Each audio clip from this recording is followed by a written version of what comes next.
जय सद्गुरू. सखींनो, आज आपण करूया भरलेली कारली. तर त्याच्यासाठी काय काय साहित्य लागतं ते मी तुम्हाला सांगते.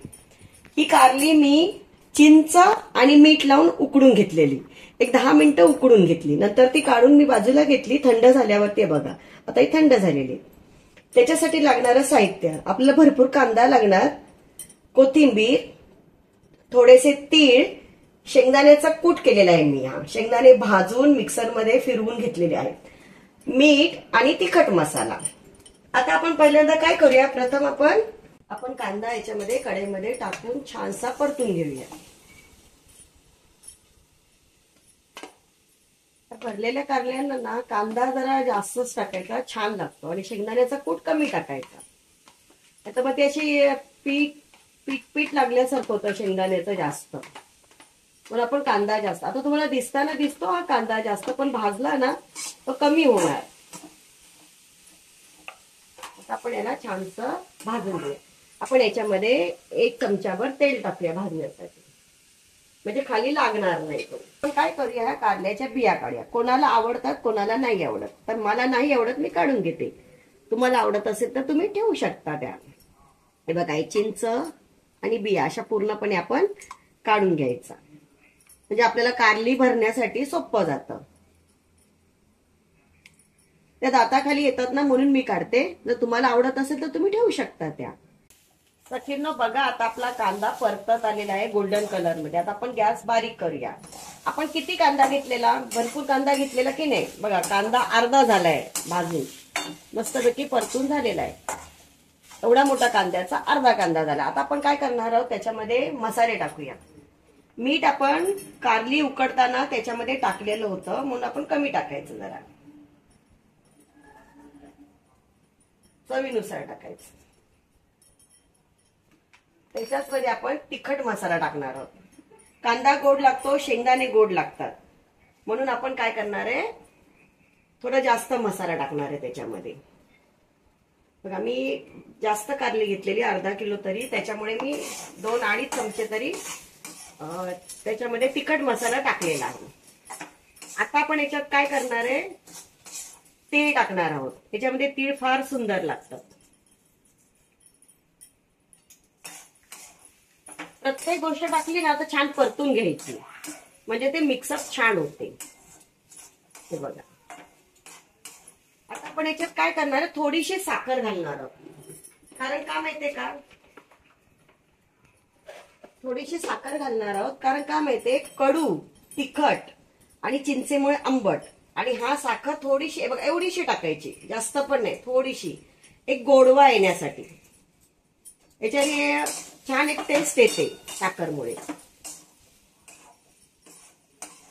आणि आता आपण सगळ्या शेवटी शेंगदाण्याचा कूट टाकणार. आता तुम्ही विचारताल 1 चमचा तेल का टाकलं, तर शेंगदाण्याला तेल सुटतं म्हणून मी 1 चमचा तेल टाकलं. आणि आपण जेव्हा हे शालो फ्राय करणार त्यावेळेस पण आपण तेल टाकणार त्याच्यात, म्हणून मी काय केलं, कमी तेल टाकलं. आता आपण कांदा जास्त घेतलेला, त्याच्या अर्धा शेंगदाण्याचा कूट घेऊया. शेंगदाण्याचा कूट जास्त टाकला ना की मग ते कांद्याची चव नाही येत त्याला, म्हणून कमी टाकायचं. हे बघा, मी आता एवढा घेतला, बरोबर. हे बघा, आता हे मस्तपैकी आपण परतून घेऊया. प्रत्येक जिन्नस टाकल्यानंतर तुम्ही छान परतून घ्या, म्हणजे ते एकजीव होतं. सगळंच एकदम टाकून तुम्ही परतून घेऊ नका, मग ते एकजीव नाही होत. आता सगळ्यात महत्वाची कोथिंबीरमुळे छान अशी चव येते. हे बघा, किती मस्त मसाला झालाय बघा आपला, छान असा झालाय. आता आपण टाकणार आहोत कोथिंबीर. चव पण येते, रंग पण छान वाटतो. आता 1-2 मिनिटं परतून घेऊया आपण. आता हे तुम्ही थंड झाल्यावर पण भरू शकता कारली, नाही तर गरम ह्याच्यात पण भरू शकता. आता मी तुम्हाला दाखवते गरम ह्याच्यात कसे भरायचे. तुम्ही थंडही करून भरू शकता ते. आता मी पॅन ठेवते गॅसवर, आणि पॅनला काय करूया, आपण थोडंसं तेल टाकून घेऊया. आता हे आपण कारलं घेतलेलं आहे, बरोबर. आता कारल्यामध्ये असं दाबून भरायचा मसाला, नेहमी दाबून भरायचा, म्हणजे तो छान पलटताना ना पडत नाही. हे बघा, हे गरमच आहे, तुम्ही थंड झाल्यावर पण भरू शकता.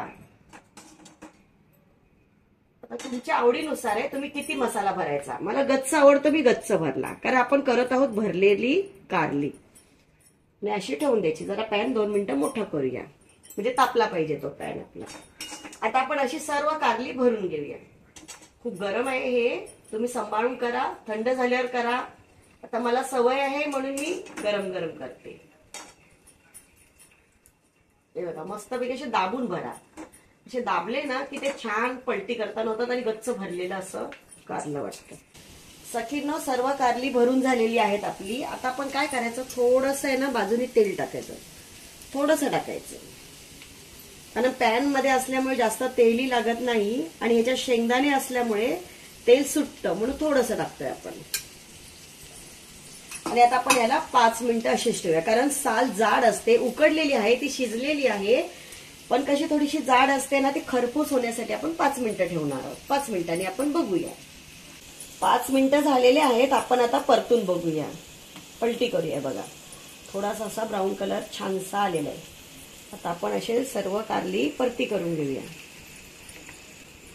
आता हे फक्त 2 मिनिटं ठेवायचे अशी, आणि परत नंतर पलटी करायची. का तर शेंगदाणे आहेत, शेंगदाणे जळू नये म्हणून फक्त 2 मिनिटं ठेवायचं, 2 ते 3 मिनिटं. त्याच्यावर आता अजिबात तेल टाकायचं नाही. आता असं थोडंसं दाबून असे ठेवून देऊया. आपण नंतर 2-3 मिनिटांनी बघूया कशी आपली कारली झाली ते. आता 2 ते 3 मिनिटं झालेले आहेत. आपण परतून बघूया. हे बघा, किती मस्त कलर आलेला आहे.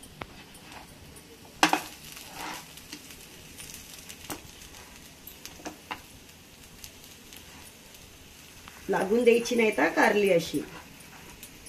2 ते 3 मिनिटच ठेवायचं. आता आपली कारली सर्व पलटत आलेली आहे. आपण आता परत 2 ते 3 मिनिटं पाठच्या साईडने ठेवूया. ते बघ, किती मस्त झालेली आहे. म्हणजे हा जो कलर आहे ना वरती तुम्हाला दिसतो का बघा, हा जो कलर आहे ना थोडासा सोनेरी व्हायला पाहिजे, मग एकदम छान लागतात कारली. हे बघा सखींनो, आपली कारली, भरलेली कारली तयार आहेत. आता आपण गॅस बंद करूया आणि आपण एका डिश मध्ये सर्व कारली काढून घेऊया. बघा किती छान झालेली आहे, मस्तपैकी काढून घेऊया. सखींनो, आपली भरलेली कारली तयार आहे. हे बघा, मस्तपैकी छान आपण सजवून वगैरे ठेवलेली आहेत. आणि छान ही तुम्ही करून बघा आणि कमेंट मध्ये मला सांगा, खूप छान लागतात ही कारली.